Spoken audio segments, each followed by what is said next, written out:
Exit poll कुछ भी दिखाए, लेकिन इस बार दिल्ली की गद्दी पे मोदी बैठेंगे। रायबरेली से तो राहुल जी जीत रहे हैं, बाकी गद्दी जो संभालनी है वो मोदी जी ही संभालेंगे। रायबरेली की पहचान पूरे विश्व के पटल पे अगर है तो गांधी परिवार से ही है, इसलिए रायबरेली से गांधी परिवार की सीट निकलेगी। एग्जिट पोल थोड़ा बहुत तो ज़्यादा बता रहा है, बाकी बीजेपी गवर्नमेंट तो आ रही है इस बार। नमस्कार, मैं पंकज गुप्ता, द न्यूज़ 15 में आपका स्वागत है। कल कुछ ही घंटों की बात है, फिर गिनती शुरू हो जाएगी। दिल्ली के ताज पर कौन बैठेगा या रायबरेली से कौन जीतेगा, इस पर चर्चा होगी। एग्जिट पोल आने शुरू हो गए हैं। एग्जिट पोल पर कितना लोगों का विश्वास है, इस पर बात करेंगे। कितना विश्वास है? एग्जिट पोल आने शुरू हो गए हैं। दिल्ली की गद्दी पे कौन बैठेगा? दिल्ली की गद्दी पे तो मोदी बैठने वाले हैं। एग्जिट पोल पर आप विश्वास कर रहे हैं? जी हाँ। वो यही दिखा रहा है। अगर रायबरेली की बात करें, एग्जिट पोल कुछ भी दिखाए, हाँ। लेकिन इस बार दिल्ली की गद्दी पे मोदी बैठेंगे। तीसरी बार फिर से तीसरी बार फिर से बैठेंगे। ये अलग बात है कि विपक्ष की सीटें कुछ ज़्यादा आएंगी पिछली बार से। अगर ज़्यादा आएंगी तो जाहिर सी बात है कि लोग विश्वास भी कम कर रहे हैं फिर मोदी पर। कुछ नीतियां हैं जो इनके व्यापारियों के विरुद्ध जा रही हैं।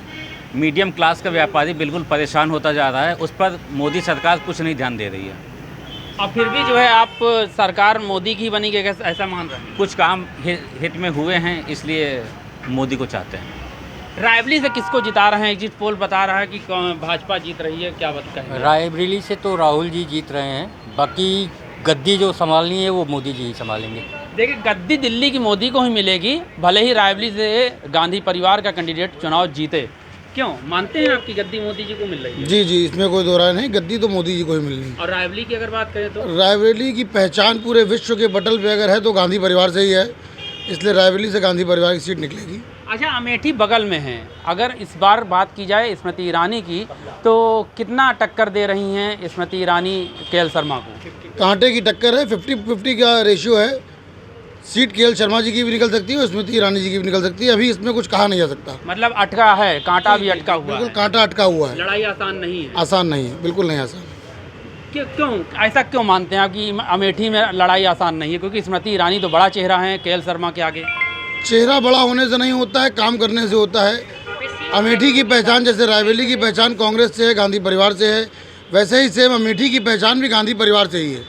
एग्जिट पोल तो बता रहा है स्मृति ईरानी चुनाव जीत रही हैं। एग्जिट पोल वो किस तरह से आकलन कर रहा है ये तो बात अपने समय की है, लेकिन जो जनता कह रही है हम तो उस पर बात कर सकते हैं। आपको क्या लगता है कि एग्जिट पोल कितना ज़्यादा काम कर रहा है? क्या एग्जिट पोल की बात मानेंगे या फिर अपने हिसाब से आप कुछ आकलन कर रहे हैं? एग्जिट पोल थोड़ा बहुत तो ज़्यादा बता रहा है, बाकी बीजेपी गवर्नमेंट तो आ रही है इस बार। 400 पार हो रहा है या कम? नहीं, 400 पार नहीं होगा, 300 के समथिंग रहना चाहिए मेरे हिसाब से। 300 के समथिंग रहनी चाहिए भाजपा की सीटें। 400 पार नहीं हो रहा, लेकिन भाजपा के नेताओं को यह मानना है कि जो है 400 पार होंगी। और एक चीज़ ये बताइए कि रायबरेली और अमेठी पास है, अमेठी का क्या चल रहा है, क्या लगता है आपको?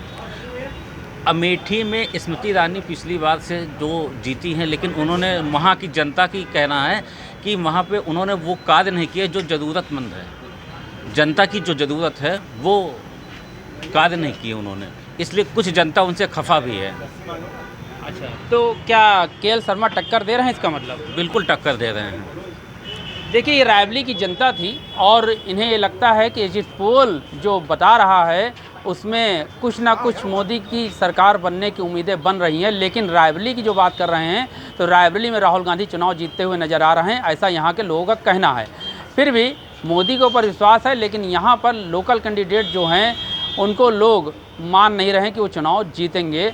आगे देखते हैं क्या होगा। कल दिल्ली की सत्ता में कौन बैठता है। रायबरेली से पंकज गुप्ता।